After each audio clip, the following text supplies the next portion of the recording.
भाई पाकिस्तान खत्म होने वाला है। हमने रसिया से भी 250 करोड़ की मिसाइलें खरीद चुकी हैं और ऐसी मिसाइलें खरीदी हैं जो कि 1 मिनट में हवा में वार कर सकती है। समुद्र टैंकों से भी लॉन्च किया जा सकता है और हेलीपैड वगैरह से भी उनको लॉन्च किया जा सकता है। मानो कि अब पाकिस्तान का खेल खत्म, क्योंकि भारत ने पूरी तैयारी कर ली है और खान सर ने भी बोल दिया है कि अब पाकिस्तान पाकिस्तान के पूरे पानी को रोक लेना चाहिए और गर्मी के दिन में पूरा पानी रोक ले, और जब बरसात का समय आएगा तो पाकिस्तान तब तक तो गर्मी में पूरा जल चुका रहेगा। बरसात के समय आएगा जब पूरा लबालब होगा तो बांध खोल दे, एक सुखा के मारो फिर दहवा के मार दो। यहाँ पे दोनों का खान सर का कहना है कि पाकिस्तान बहुत गद्दार देश है और इनका कोई मजहब नहीं होता। ये तो झूठ बोलते हैं कि कट्टरपंथियों और मुसलमानों का कोई मजहब नहीं होता, टेररिस्टों का कोई मजहब और धर्म नहीं होता। पर उन्होंने तो कश्मीर के पहलगाम में धर्म पूछकर ही गोली मारी, इसका मतलब उनका भी धर्म और मजहब होता है। खान सर ने कहा कि पाकिस्तान वो भीगी बिल्ली है जो बार बार छोटा सा बाल करके फिर से बिल में घुस जाता है। इस बार उसको ऐसा कड़ा जवाब देना है कि उसकी 4 पीढ़ियां उसको याद करें और ऐसा उसको पटकना है। उसको सबसे पहले उसको ऐसा चोट किया जाए कि एक एयर स्ट्राइक किया गया था बालाकोट हमले का, वैसा ही दोबारा से इससे बड़ा वाला करना है। छोटा मोटा पुष्टि बम तो बहुत हुए, अब ऐसा हमला करना है कि पाकिस्तान की कमर ही टूट जाए, पाकिस्तान का नक्शे से लहर खत्म हो जाए और उसकी जमीन का नामो निशान मिट जाए। और खान सर ने कहा कि अब इस बार ऐसे बदला लेगी इंडियन आर्मी की मानो पाकिस्तान के अंदर खौफ आ गया। इसी कारण से भारत सरकार ने बहुत सारे कदम उठाए, जैसे कि जल सेतु योजना पर कदम उठाया और वहां का पानी जो जाता है भारत से पाकिस्तान में उसको रोक दिया गया है। और ये भी कदम उठाए जा रहे हैं कि साथ साथ सबसे ज्यादा सोशल मीडिया पर जो अकाउंट है पाकिस्तानियों को उनको बैन कर दिया है।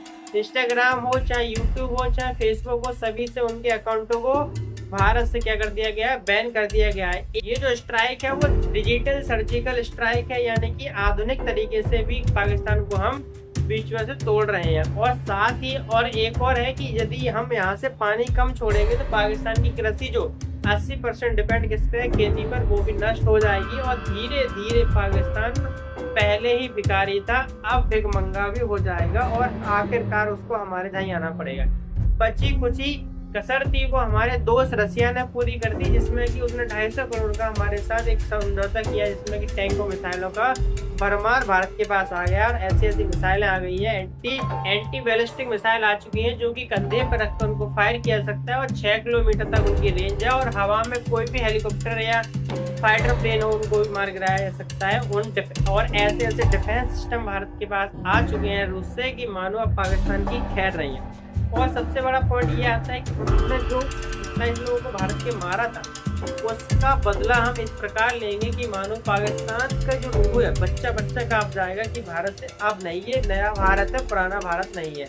और इसमें सबसे बड़ा ये जो मुद्दा है वो विशेषकर क्योंकि जो कश्मीर का हिस्सा है पहलगाम, वो उसको स्विट्जरलैंड कहा जाता था क्योंकि इतनी खूबसूरत वादियाँ थी, वहाँ पर मुस्लिम आबादी सबसे ज़्यादा थी, वो भी कश्मीरी मुस्लिम। लेकिन उन्होंने कश्मीरी मुस्लिमों को नहीं मारा, हिंदुओं को मारा और इसी कारण से सबसे ज़्यादा अब उसकी सामत आने वाली है। क्योंकि अब जिसने जो पहले तो बहुत सारे हमले कर चुका था, भारत सब सहन कर रहा था, अब इस बार सहन नहीं करेगा। खान सर कह रहे हैं कि यदि हम भारत को इस बार खान सर कह रहे हैं यदि हम पाकिस्तान को इस बार जवाब नहीं देंगे तो अगली बार पाकिस्तान फिर मुंह उठाएगा और उसका फिर से हमें कोई ना कोई आतंकी हमला कर देगा। जैसे कि आज 27 मरे हैं तो कल 70 ही मर सकते हैं, कल 700 और फिर क्या 7,000 भी मर सकते हैं। पर इस बार पाकिस्तान को छोड़ा नहीं जाएगा। इस बार ऐसा पटका जाएगा कि वह धूल में भी नहीं मिल जाएगा, यानी कि धूल मिट्टी में बिल्कुल एक जैसा हो जाएगा।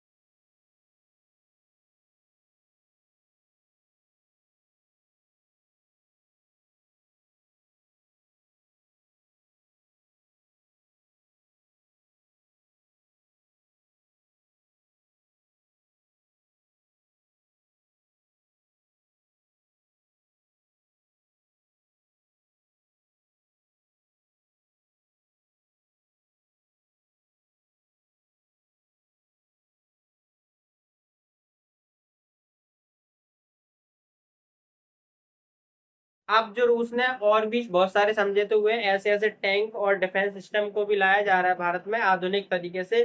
भारत में ऐसे आधुनिक टैंक और हथियारों को लाया जा रहा है जिनकी आधुनिक क्षमता बहुत ज्यादा हो गई है, और अब भारत सुपर पावर बनने से नहीं रुकेगा। यानी कि अब पाकिस्तान की बारी खत्म, अब आ गई हिंदुस्तान की बारी, जो कि अब पाकिस्तान मिटने वाला है।